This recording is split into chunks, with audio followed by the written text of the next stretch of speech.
Wydarzenia z 4 lipca 1946 roku stanowią jedną z najczarniejszych kart w historii powojennych Kielc. To właśnie wtedy po raz kolejny w całej naszej długiej historii dano wiarę średniowiecznej legendzie mówiącej o tym, że Żydzi porywają chrześcijańskie dzieci, by następnie wykorzystać ich krew. Pogrom kielecki starano się wyjaśnić w każdy możliwy sposób, przypisując ją polskiemu podziemiu, komunistom, a nawet akolitom upadłej III Rzeszy Niemieckiej. Gdzie zatem szukać odpowiedzi? W niemieckiej propagandzie? XV-wiecznym trydencie? Obrazach ilustrujących mord, których nie brakowało w kościołach? A może należy jej szukać w czystym złu i głupocie, które znajdują się w każdym z nas? Zapraszamy na kolejny, wyjątkowo niełatwy film.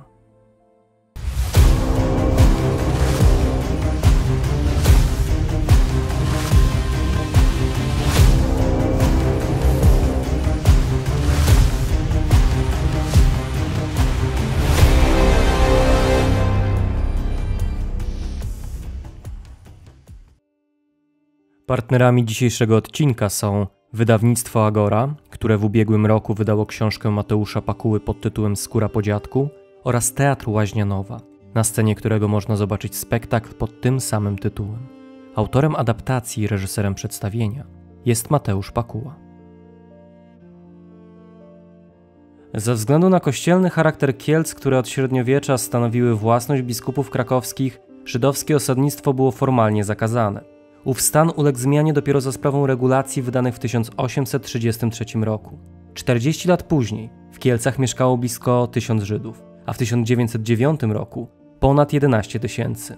W przededniu II wojny światowej odsetek procentowy wyznawców judaizmu przekroczył 30%. Podczas niemieckiej okupacji Kielce zostały zdegradowane do roli miasta powiatowego, w którym mieszkało około 80 tysięcy ludzi. Tutejsze fabryki i zakłady zostały przejęte przez Niemców i przeznaczone na rzecz wysiłku zbrojeniowego III Rzeszy Niemieckiej. Przedwojenne instytucje niemal w całości zostały zawieszone. Przestrzeń miasta została zgermanizowana, a zbrodniczy rytm nowych rządów wyznaczały niemieckie formacje policyjne oraz wojskowe. W pierwszych miesiącach II wojny światowej Kielce zamieszkiwało około 25 tysięcy Żydów, którzy zostali niemal w całości wymordowani przez Niemców w ramach tzw. ostatecznego rozwiązania.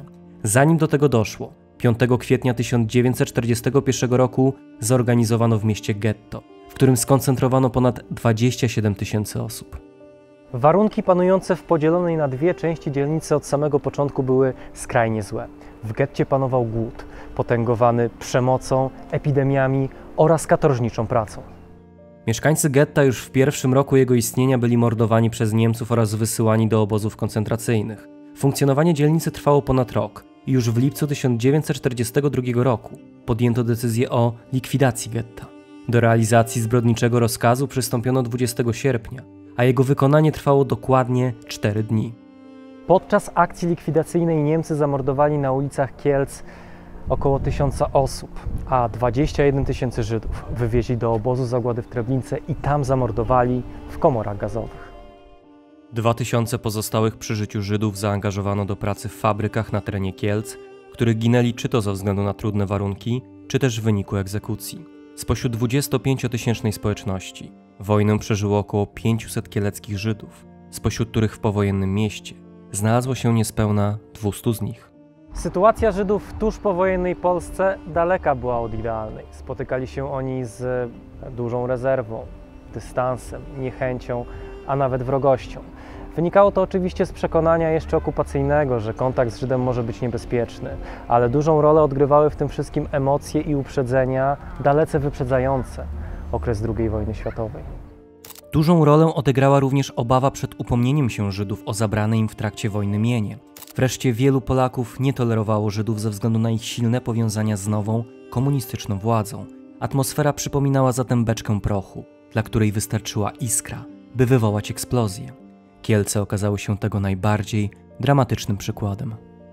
Głównym impulsem do rozpoczęcia pogromu była plotka informująca o tym, że porwano chrześcijańskie dziecko, a następnie uwięziono je w piwnicach domu przy ulicy Planty 7. Sam budynek stanowił siedzibę kilku instytucji żydowskich działających w mieście, w którym schronienie znaleźli ocaleli z zagłady. Mieszkańcy kamienicy mieli porwać chłopca celem zamordowania go i wykorzystania krwi do wypieku macy. Tym samym pełne absurdu i zła średniowieczne legendy o mordzie rytualnym obnażyły swoje kły w powojennym polskim mieście i doprowadziły do prawdziwej tragedii. Za informacją o porwaniu stał polski chłopiec, a mówiąc precyzyjnie Henryk Błaszczyk. Otóż 1 lipca 8-letni Henio postanowił opuścić Kielce, nie informując o tym swoich rodziców i wyjechać do oddalonej o około 20 km podkieleckiej wsi. Ojciec Henia, zaniepokojony przedłużającą się nieobecnością syna, tego samego dnia o godzinie 23 udał się na komisariat Milicji Obywatelskiej przy ulicy Sienkiewicza 45 i zgłosił zaginięcie dziecka. Henio wrócił do mieszkania 2 dni później. Zdenerwowany ojciec wypytał o powód tak długiej nieobecności, na co Henio, przerażony wizją kary, zmyślił historię o porwaniu. W zachowanym protokole możemy odczytać następujący fragment jego zeznań. Doszedł do mnie jakiś pan i powiedział: odnieś mi, chłopczyku, pakunek, to dam ci 20 złotych. Poznałem od razu, że jest Żydem, bo miał duży nos, czarne włosy i mówił tak, jakby miał zalepione dziurki w nosie. Kiedy doszliśmy do tej dużej kamienicy, powiedział do mnie: chodź tutaj, to dam ci coś dobrego, to zjesz. Ja poszedłem za Żydem, a on wziął mnie za rękę i wepchnął do drwalki. Przesłuchujący chłopca milicjant zapytał: czy krzyczałeś, chłopczyku, kiedy Żyd wepchnął cię do drwalki? Nie krzyczałem dlatego, bo bałem się, aby mnie Żydzi nie usłyszeli i nie chcieli się mną podzielić na macę. Skąd wiedziałeś, chłopczyku, że Żydzi zabijają dzieci? Mówił mi o tym pan Pasowski, Antoni z Podwala, sąsiad, że Żydzi mordują polskie dzieci, wsadzają je w beczkę i beczkę tę tuturykają, aż zamordują dziecko, a krew biorą na macę. Jak uważasz, chłopczyku, że co należałoby zrobić Żydom za to, że chcą mordować na macę? Wyrżnąć wszystkich Żydów, żeby ich nie było, to by dzieci nie porywały więcej. A ty? Zamordowałbyś tego Żyda, co złapał cię, jak ci go sprowadzimy? Tak, zamordowałbym. Pojawia się oczywiście pytanie, na ile 8-letnie dziecko byłoby w stanie skonstruować tak cyniczną opowieść. Z całą pewnością synowi pomagał ojciec, który wraz z nim pojawił się na komisariacie milicji. Oczywiście dziecko mogło powiedzieć 1 czy 2 słowa na temat Żydów, jednakże całą historię musiała stworzyć osoba, której nie obce były legendy o krwiożerczych Żydach. Nie tylko zresztą dla niego, tak naprawdę moment, w którym Walenty Błaszczyk składał swoje zeznanie, był najlepszą okazją dla ukrócenia spekulacji i zapobieżenia tragedii. Przesłuchujący go starszy sierżant Edmund Zagórski dał jednak wiarę opowieściom mężczyzny i wysłał pod kamienicę przy Planty 7 6-osobowy patrol. Najpierw funkcjonariusze aresztowali wskazanego im przez Henia mężczyznę o nazwisku Kalman Zinger, niedawnego więźnia niemieckich obozów koncentracyjnych, który został odprowadzany na posterunek milicji i tam brutalnie pobity. Następnie wysłano pod kamienicę kolejny, tym razem kilkunastoosobowy patrol, który po drodze obwieszczał mieszkańcom miasta, że Żydzi porwali chrześcijańskie dzieci. Rekonesans przeprowadzony przez milicjantów powinien tak naprawdę zakończyć całą sprawę. Gołym okiem było widać, że budynek nie posiada piwnic, a mimo to pozwolono na eskalację nastrojów. Pod budynkiem zaczęło pojawiać się coraz więcej ludzi, w tym kolejny patrol, tym razem złożony z funkcjonariuszy Urzędu Bezpieczeństwa. Okrzyki wznoszone przez rozjuszony tłum zawierały zarówno obelgi, jak i groźby. Jak zapamiętała Ewa Szuchman, jeden z milicjantów, 21-letni Władysław Błachut, krzyczał, że skoro Niemcy was nie zabili, to my to dokończymy za to, żeście porwali i zabili nasze polskie dzieci. Sytuacja stawała się bardzo napięta. Znajdujący się w kamienicy Żydzi, spodziewający się najgorszego, postanowili interweniować u włodarzy miasta, a nawet funkcjonariuszy NKWD. Jednakże ani jedni, ani drudzy nie pomogli Żydom. Główny akt dramatu nastąpił 4 lipca około godziny 10. Kamienicę przy ulicy Planty 7 otoczył kordon złożony z żołnierzy Ludowego Wojska Polskiego oraz Korpusu Bezpieczeństwa Publicznego. Nie podjęto jednak żadnych działań mających na celu rozproszenie tłumu. Co więcej, wspomniani funkcjonariusze wdarli się do budynku i zaczęli przeprowadzać rewizję wśród jego mieszkańców, odbierając im broń, na którą nawiasem mówiąc mieli pozwolenie. Podczas tej rewizji padły strzały, zabito pierwszych Żydów i tym samym rozpoczęto pogrom. Jak zapamiętała Hanka Alpert, weszli do magazynu żywnościowego, odzieżowego i poczęli rabować, co się komu podobało. Gdy żołnierze weszli, to kazali wszystkim mężczyznom wychodzić i każdemu przeprowadzili rewizję osobistą, zabierając od każdego zegarki, pieniądze, obrączki, pierścionki i tym podobne rzeczy. Kilku zostało zabitych, kilku ciężko rannych, a reszta, mniej pobici, uciekli z powrotem do wewnątrz. Przeważnie bili ich wojskowi kolbami oraz kilku było, co bardzo bili, to mieli czerwone opaski na czapkach i naszywki na mundurach. Wojskowi i funkcjonariusze wyrzucali ludzi z budynku, przed którym mieszkańcy Kielc zamordowali do kilkunastu osób. Niektórych ludzi wyrzucano przez okna. Mord został połączony z grabieżą i ze względu na napływ ochotników zataczał coraz większe kręgi. Motywacje niektórych uczestników pogromu były wprost uderzające, a zarazem idealnie wpisujące się w tzw. psychologię tłumu, jak zeznawał Edward Jurkowski. W drodze z domu widziałem na ulicy Planty duże zbiegowisko i słyszałem głośno krzyki, że Żydzi zamordowali dzieci. Poszedłem do domu i tu wypiłem ćwiartkę wódki i zakąsiłem, po czym wziąłem lemoniadę i sucharki dla żony. Gdy jednak wyszedłem z mieszkania, widziałem już ludzi z Ludwikowa idących w stronę ulicy Planty, a z tłumu padały krzyki, że trzeba lecieć, bić Żydów i mordować, a wtedy jeszcze nie miałem żadnej orientacji, o co chodzi. Ja podniecony tymi krzykami oraz nieco podchmielony tak, że przyłączyłem się do tłumu i krzyczałem także, że trzeba mordować Żydów, jeśli oni naszych mordują, i krzyczałem: naprzód mężczyźni. Jedynymi, którzy protestowali przeciwko fali nienawiści przy ulicy Planty 7, byli dwaj polscy księża oraz prokurator Jan Wrzeszcz, jednakże ich protesty były całkowicie bezskuteczne. Pierwszą fazę pogromu przerwały dopiero posiłki wojska, które przybyły tutaj około godziny 12. Pół godziny później kordon wojska został przerwany przez grupę uzbrojonych robotników z kieleckich zakładów metalowych. Hutnicy wdarli się do kamienicy i zaczęli z niej wypędzać pozostałych mieszkańców, których następnie mordowano na ulicy. W tym momencie pogrom ogarnął całe miasto, a ofiarą tłumu padli nawet Polacy, których mylnie uznawano za Żydów. Do dramatycznych wydarzeń doszło w mieszkaniu przy ulicy Świętego Leonarda 15, skąd 4 mężczyzn, w tym 1 kapral milicji, wyprowadzili Żydówkę o imieniu Regina Gisz, którą następnie wraz z dzieckiem przewieziono do pobliskiego lasu i tam zamordowano. Kielczanie rabowali dosłownie wszystko, z prześladowanych zrywano nawet ubrania. Pogrom ogarnął swoim zasięgiem również sąsiednie miejscowości, m.in. Włoszczowę, Szczukowskie Górki oraz Koniecpol. Żydów mordowano na tamtejszych dworcach lub wyrzucano ich z pędzących wagonów. Skala pogromu stawała się coraz bardziej niebezpieczna dla miejscowych władz, które około godziny 14 postanowiły podjąć dużo bardziej zdecydowane kroki i wysłały pod budynek wojska pod dowództwem podpułkownika Artura Polaka, które spacyfikowały robotników i wzięły w obronę znajdujących się tutaj Żydów. Ponadto aresztowano około 100 uczestników antysemickich zajść, pośród których znalazło się aż 34 żołnierzy i oficerów oraz 6 członków Korpusu Bezpieczeństwa Wewnętrznego. Około 18 sytuację w mieście uznano za opanowaną. Podczas pogromu zamordowano co najmniej 40 osób, a 80 zostało rannych. Szacunki te nie uwzględniają jednak wszystkich zamordowanych na dworcach kolejowych. Mimo długoletnich badań, rzeczywista liczba ofiar pogromu kieleckiego pozostaje zatem nieznana. 4 dni po pogromie zorganizowano zbiorowy pogrzeb na kieleckim cmentarzu żydowskim. Ceremonia rozpoczęła się o godzinie 11 i przybrała charakter propagandowy. W Kielcach pojawili się przedstawiciele władz państwowych, którzy wypowiadali płomienne mowy i osobiście składali kondolencje pokrzywdzonym. Trudno jednak powiedzieć, aby za tą manifestacją poszły realne działania, mające na celu walkę z antysemityzmem. Śledztwo przeprowadzone przez Instytut Pamięci Narodowej nie dało jasnej odpowiedzi co do tego, kto inicjował pogrom kielecki i jaka była jego właściwa geneza. Rozważano wszystkie 6 hipotez i najbardziej skłaniano się do tej mówiącej o tym, że pogrom kielecki był inicjatywą oddolną, wynikającą z antysemityzmu mieszkańców. Najchętniej jednak przywoływaną w debacie publicznej hipotezą jest ta, która mówi, że za pogromem stały komunistyczne władze. Z wielu względów jest to teza bardzo wygodna, a przy tym nie pozbawiona pewnej logiki. Skoro ani milicja, ani UB, ani nawet NKWD nie podjęły się żadnej interwencji, to faktycznie mogły mieć interes w tym, aby pogrom doszedł do skutku i zebrał wystarczająco głośne żniwo. Czemu to miało służyć? Ano doprowadzenie do pogromu spowodowałoby olbrzymią dezaprobatę zarówno w kraju, jak i za granicą. Dyskusja na temat dramatycznych wydarzeń przyćmiłaby zaś 2 ważne kwestie. Pierwszą z nich było referendum 3 razy tak, a drugą, i kto wie czy nie ważniejszą, była zbrodnia katyńska analizowana podczas procesu norymberskiego.